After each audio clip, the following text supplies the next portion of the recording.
The front door clicked shut. It wasn't a slam. It was the quiet, dead sound of a final ending. Through the door, I heard my father's voice. Not yelling, just a cold, clear statement to my mom.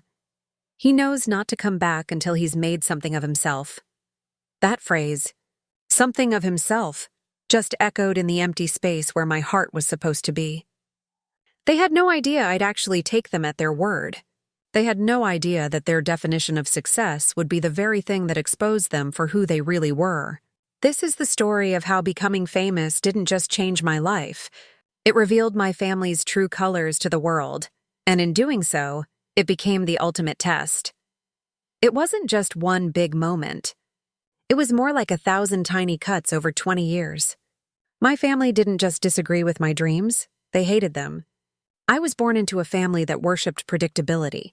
My dad was an accountant, his whole life a neat series of spreadsheets. My older brother, Mark, was his carbon copy, already a junior partner at some firm. They saw the world in black and white, profit and loss. And my mom?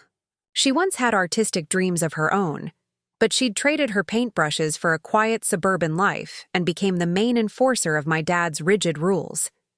And then there was me. I didn't see spreadsheets. I saw stories. While they were talking about tax codes, I was lost in movies and books. I didn't want to balance books. I wanted to write them.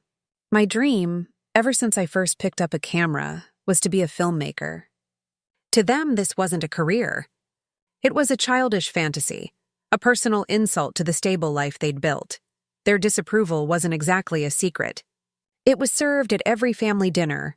"Still playing with your little camera, Alex?"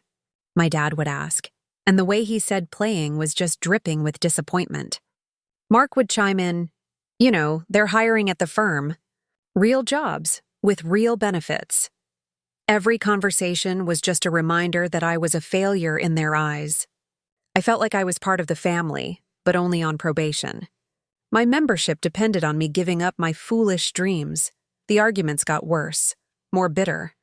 They called my bedroom, which was filled with scripts and storyboards, the command center for unemployment. They treated my passion like it was a disease. The pain wasn't just in their words. It was the crushing loneliness. Being rejected by the people who are supposed to be your safe place. It's a special kind of trauma. It gets under your skin and whispers that you're just not worthy of being loved for who you are. The last straw wasn't some huge fight. It was a cold, calculated business decision. I was 22, and I'd just been rejected from a film festival I was banking on. It was a tough blow, and I made the mistake of showing I was hurt at dinner. I was just hoping for a little comfort, a simple, "You'll get 'em next time." Instead, I basically got an invoice for my own existence. My dad calmly put his fork down. "Alexandra," he said, using my mom's full name, which was his signal for delivering a verdict. "I think it's time we stop funding this hobby." He turned to me, his eyes completely cold. "Alex, you are a drain on this family. Your brother is building a life. You are building a fantasy. We can't, and we won't support it anymore." He gave me an ultimatum. I had 1 week to either enroll in business school or get out. That was it. The message was crystal clear: conform or be erased. My dream wasn't just wrong. It was now a crime punishable by exile. For a week, I was a ghost in my own home. My family would walk right past me in the hallways, their silence colder than any shout. They were punishing me for daring to be different, teaching me that speaking my truth was wrong. On the 7th day, I packed one duffel bag. I had a few $100 I'd saved from freelance gigs, editing wedding videos for people who were just starting their own happy families. The irony was suffocating. As I walked to the door, my mother stopped me. No hug, no tears. She just pressed a sealed envelope into my hand. "Don't say I never gave you anything," she whispered, her voice trembling with something that sounded a lot like resentment. Later, I sat on a cold park bench, my new home, and opened it. Inside was a $100 bill and a note. It wasn't a letter of love or regret. It was a bullet point list of all my failures, ending with one line: "We hope this is the wake-up call you so desperately need." That was the moment they shut the door on me, literally and figuratively. They didn't just kick me out, they erased me. In their story, the problem son just stopped existing. Sitting on that bench, I didn't just feel homeless. I felt like I had no history. But as the cold sank in, something else started to grow in that pit in my stomach. A hard, cold resolve. They wanted me to make something of myself?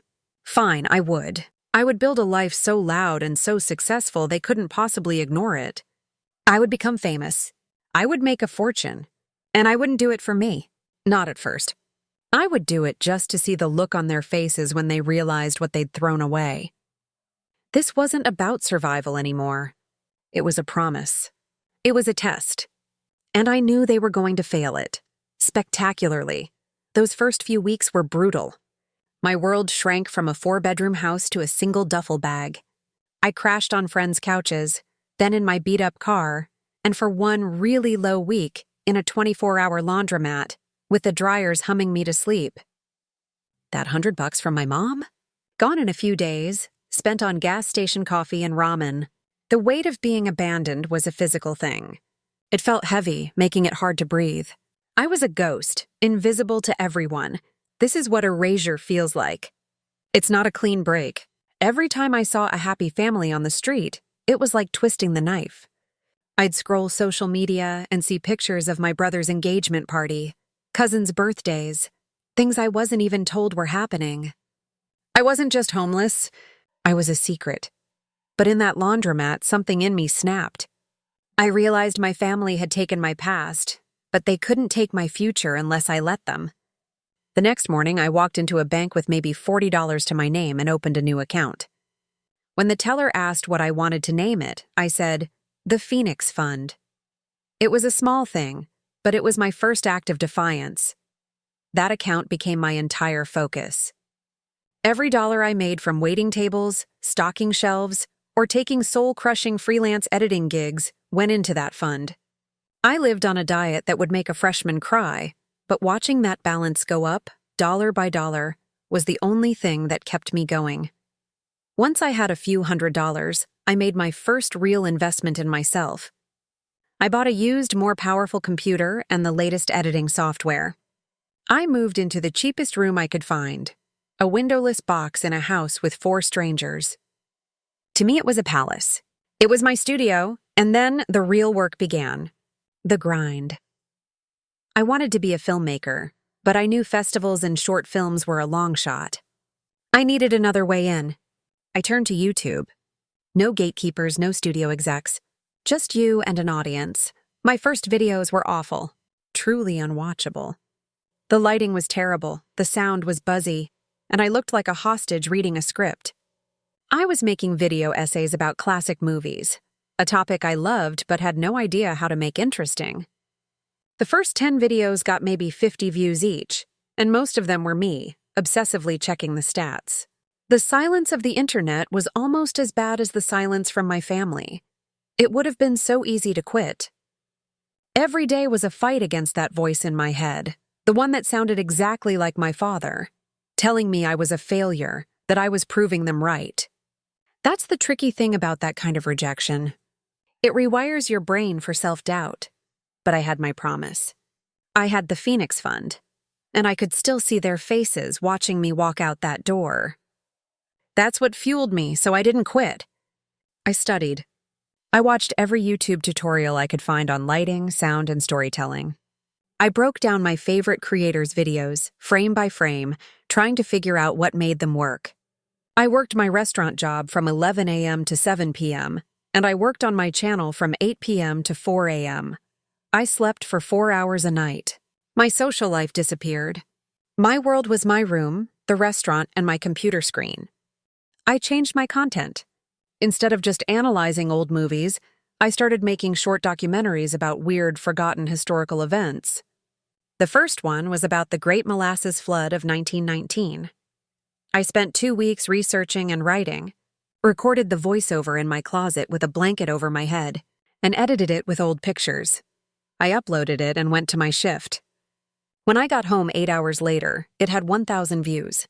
I just stared at the number. 1,000 people. It wasn't viral, but it wasn't silence. The next day, 5,000. By the end of the week, 50,000. The comments section blew my mind. People were fascinated. They were asking questions, suggesting new topics. For the first time in years, I felt like someone saw me. That was the spark. I'd found my thing. I went all in. Every spare dollar from the Phoenix Fund and every ounce of my energy went into the channel. On video every 2 weeks religiously. The corpse that fooled the world. The dancing plague of 1518. The man who sold the Eiffel Tower. Twice. My audience grew, slowly at first, and then all at once. 1,000 subscribers became 10,000. Then 100,000. I still remember the day I hit that number. I quit my restaurant job that same afternoon. The first YouTube check that was bigger than my rent felt like a Nobel Prize. It was the first real proof that this fantasy was becoming real. Through all of this, there was nothing but silence from my family. It was like I was living in a parallel universe. In one, I was Alex Explains, a rising creator with a real community. I was getting emails from sponsors and building something that was all mine. In the other universe, the one they lived in, I was still the failure who walked out the door. Honestly, their silence was a gift. It let me build my empire in secret. A year and a half after that molasses video, I hit 1 million subscribers. It happened overnight after a video I made about DB Cooper got picked up by the algorithm and just exploded. The numbers were insane. The money was life-changing. I moved into a real apartment. I hired an editor and a researcher. The channel wasn't a hobby anymore. It was a business. A real business built on the passion they tried to crush. The success was amazing, but also kind of hollow. The revenge that started it all had faded. I was just proud of what I'd built. I'd found my own worth, and it had nothing to do with their approval. Then, one day, an email showed up. It was from a major streaming service. They'd seen my channel. They loved my storytelling. They wanted to know if I'd ever thought about turning my YouTube docs into a full series. They were offering me a development deal. The actual dream. As I was reading the email for the 10th time, my phone buzzed. It was a number I didn't know, but the area code was from my hometown. My heart just stopped. For 2 years, nothing. Not a text, not a call. I let it go to voicemail.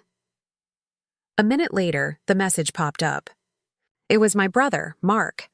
His voice was strained, trying to sound cheerful. Hey, Alex, a long time. So, funny story. My fiancé saw this thing online. Some video with your name on it. Anyway, give me a call. We should, catch up. The grind was over. The reckoning was about to begin. That voicemail from Mark was a rock thrown into a quiet lake. For 2 years, I'd built a fortress around my life, and his voice was the first crack in the wall. I didn't call back.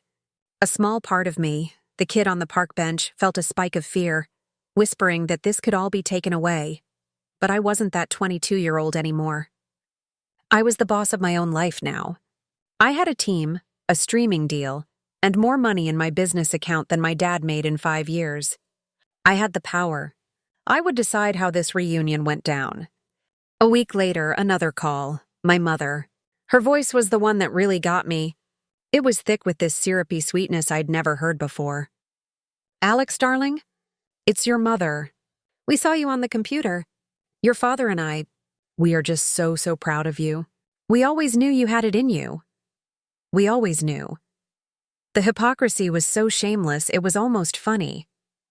The woman who handed me an envelope full of insults was now pretending she'd been my biggest fan all along. My public success had forced them to see the gap between who they thought I was and who the world saw. Then they started a campaign. Texts, emails, voicemails. Family dinner on Sunday, we'd love to have you. Your cousins are dying to see you. Mark's wedding is in a few months, and of course you'll be the best man, right? They were trying to clumsily stitch me back into the family picture they'd cut me out of. But they didn't want Alex, the son they threw away. They wanted Alex Explains, the famous guy. I was torn. A small, wounded part of me wanted that family dinner, that fantasy of a tearful apology. But the man who'd clawed his way back knew this wasn't about love. It was about getting close to success. The final piece of the puzzle clicked into place when my father called. He sounded stiff and awkward. "Alex, your mother and I were talking about your enterprise. It's impressive. From a business standpoint, it occurred to me you might need a seasoned hand to manage your finances. I'd be happy to guide you. For a small family fee, of course." And there it was. Greed disguised as fatherly concern. They didn't just want me back. They wanted a piece of the action. I decided it was time. Not for a reunion, but for a resolution. I agreed to meet them, but on my terms. I was in town scouting for the new series, so I told them to meet me for lunch at the most expensive restaurant in town, a place my dad used to talk about like it was Buckingham Palace. I got there first and took a table right in the middle of the room. When my dad, Mom, and Mark walked in, they looked totally out of place, gawking at everything. Then they saw me, and their faces broke into these huge fake smiles. My mom rushed over and hugged me. "Oh, Alex, look at you. You look so healthy." My father shook my hand like he owned me. "Good to see you, son. This place is something, huh?" Mark just hung back with this weird mix of jealousy and awe on his face. We sat down, and the small talk was painful. They just kept asking about my famous life, who I'd met, how much money I was making. They never once asked about the 2 years I was gone. Not where I slept, not what I ate, not how I felt. It was like those years just didn't exist. I let them talk. I let them spin their stories about how proud they were. Then, halfway through the appetizers, I put my hands on the table. "I have to stop you," I said. My voice was quiet, but it cut right through their chatter. "I need to be very clear about why we're here. You're not proud of me. You're impressed by my success. There's a big difference." My mother's face just dropped. "Alex, that's not true. We're your family." "Are you?" I asked. "When I was sleeping in my car, were you my family? When I was living on ramen and working 18-hour days, where was my family? You didn't just ask me to leave. You threw me away because my dream didn't fit on your spreadsheet." I turned to my father. "You want to manage my money? The last financial advice you gave me was to quit. The last money you gave me came with a list of my failures. Forgive me if I don't exactly trust your judgment." I looked at Mark. "You want me to be your best man? You ignored me for 2 years. You got engaged without me. You don't want a brother at your wedding. You want a celebrity." The truth just hung there in the air. Their faces had crumpled. This was the real revenge. It wasn't a big, loud fight. It was just a calm, clear presentation of the facts. I wasn't that emotional kid anymore. I was holding up a mirror, and they hated what they saw. My father was the first one to snap. His face got all red. "After everything we did for you, we gave you a roof over your head for 22 years. And you made me pay for it with your constant judgment," I replied, my voice perfectly level. "You gave me an ultimatum. Conform or leave, I left, and I have never, not once, regretted it. My only regret is that I ever thought your love was free." I stood up and put a few $100 bills on the table, more than enough to cover their lunch. My wake-up call, as you called it, was realizing my worth has nothing to do with your approval. I built this life, not with your help, but because you abandoned me. The company is mine. The success is mine. The future is mine. I looked at each of them one last time. My mother was crying, but they looked like tears of self-pity. Mark was just staring at his plate. And my father, he was looking at me with pure fury, the rage of a man who'd lost control.